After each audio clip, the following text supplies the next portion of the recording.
ఏ మాటలు మాట్లాడితే సభ సాంప్రదాయాలకు బాగుంటుందని చెప్పి ప్రతిసారి నూతన సభ్యులందరికీ ఆ శిక్షణ వ్యవహారము మొత్తం వ్యవహారము అనేది సభ సాంప్రదాయ ప్రకారంగా నడుస్తూ ఉంటుంది.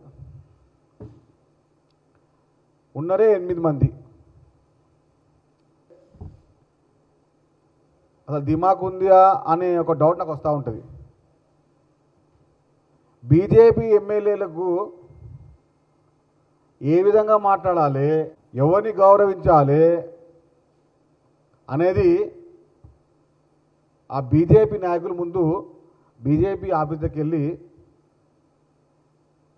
ట్రైనింగ్ క్లాస్ తీసుకుంటే బాగుంటుంది. ఈ రాకేష్ రెడ్డి వాడిని ఎవరో గుర్తుపట్టారు అసెంబ్లీలో. వన్ టైం వండర్ లీడర్ వాడు. కనీసం మర్యాద లేకుండా మాట్లాడుతున్నాడు.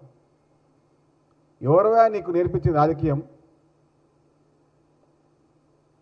ఈయనంట హోంమంత్రి అవుతారంట. ఓం గారు కూడా కాలేవు నువ్వు. మనిషిగానే అసలు కౌంట్ బాల్ నిలిచి ఉంటాయి.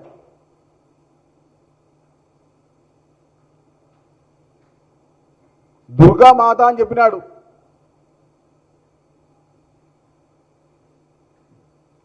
ఇందిరాగాంధీ గారు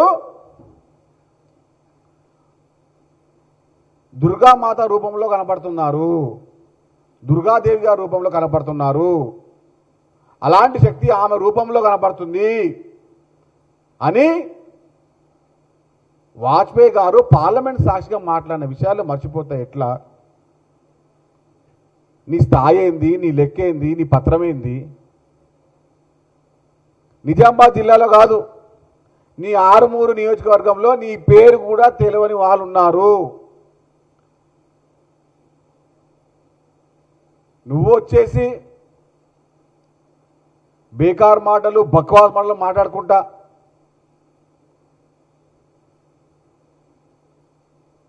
ఆ శక్తి గురించి మాట్లాడే స్థాయి నీకు ఎక్కడిది? ఇంకా మూతవారి మాటలు మాట్లాడుతూ ఉన్నాడు. గాంజా తాగిండి వచ్చి కొడుకువాడ ఎక్కడనో చిల్లరగా మాట్లాడుతూ ఉన్నాడు. ఫస్ట్ టెస్టింగ్ చేయించాలి రాకేష్ రెడ్డికి, ఆ గాంజా టెస్ట్ చేయించాలి. తాగి వస్తుండే వచ్చాడికి అసెంబ్లీకి. నాకు పక్కా డౌటు, 100కు 100%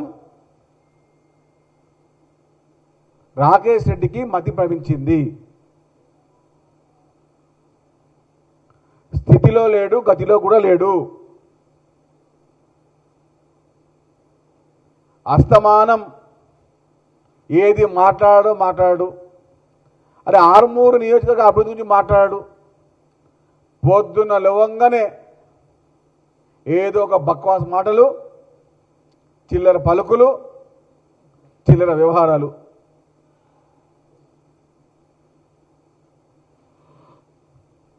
ఒకసారి చెప్తున్నాం, ఇంకోసారి చెప్పం. ఈసారి చెప్తున్నాము, ఇంకోసారి చెప్పం. రాకేష్ రెడ్డి గారు మాట అదుపులో పొదుపులో భవిష్యత్తు శూన్యం అవుతుంది. హైదరాబాద్ నగరంలో కాదు కదా, ఆరుమూరులో కూడా తిరగలేరు. హైదరాబాద్ నగరంలో కాదు, ఆరుమూరులో కూడా తిరగలేవు. ఇది మాత్రం పక్కా. ఇందిరాగాంధీ గారి గురించి మాట్లాడే స్థాయి నీది కాదు, ఆ స్థితి కూడా నీది కానే కాదు. ఖబర్దార్ అని చెప్తున్నాం. మాటలు జాగ్రత్తగా రాని.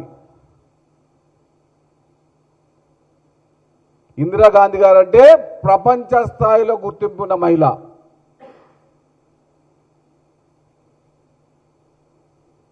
చిల్లరగా మాట్లాడతాం, ఇట్లనే మాట్లాడతాం అని మాట్లాడితే మేము కూడా నీకన్నా మించి మాట్లాడగలం.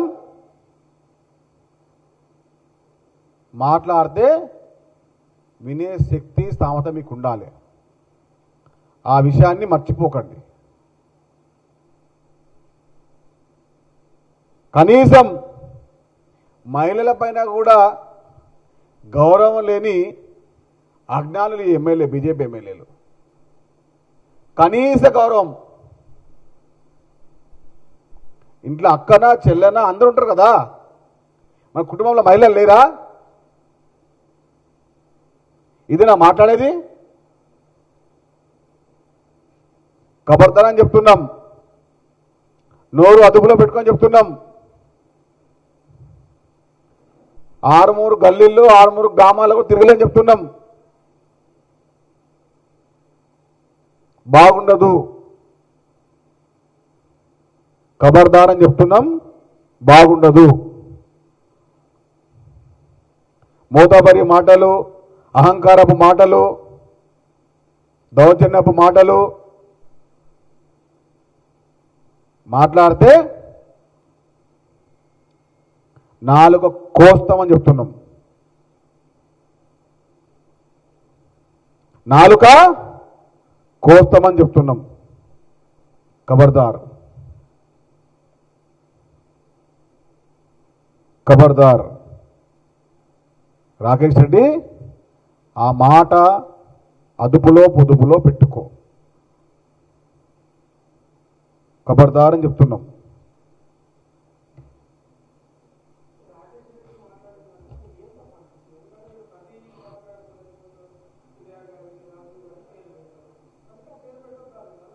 నేనేమంటున్నాను,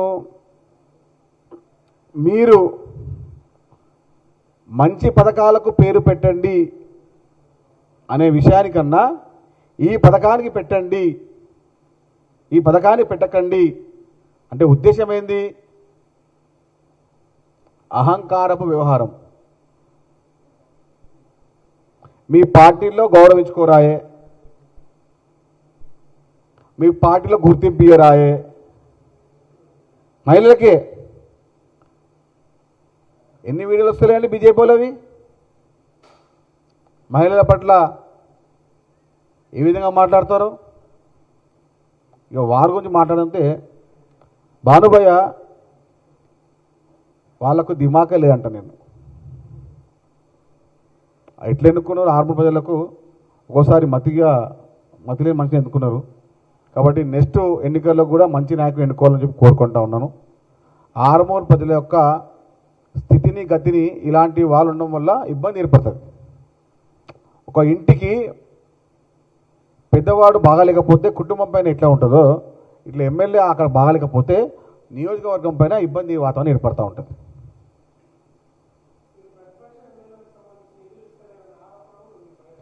ఆరోపణ వేరు. పాయల శంకర్ గారు చెప్తారుగా, అడగండి. ఆయన బీజేపీ ఎమ్మెల్యే కదా. ఆదిలాబాద్ ఎమ్మెల్యే పాయల శంకర్ గారు ఆయన చెప్తుంది కదా, నాకు ముఖ్యమంత్రి గారు 100 కోట్లు అడిగిన వెంటనే ఇస్తుందని చెప్తున్నారు కదా. ఆయన ఏ పార్టీ ఎమ్మెల్యే మీరు అడగొచ్చు. ప్రతిపక్షము ప్రధాన ప్రతిపక్షం అనేది ఏం లేదు. ఎవరైతే ఎమ్మెల్యేగా ఉంటారో వాళ్ళకు పూర్తి హక్కులు కాంగ్రెస్ పార్టీ ముఖ్యమంత్రి గారు కల్పించారు. అట్లే ముందుకెళ్తాం.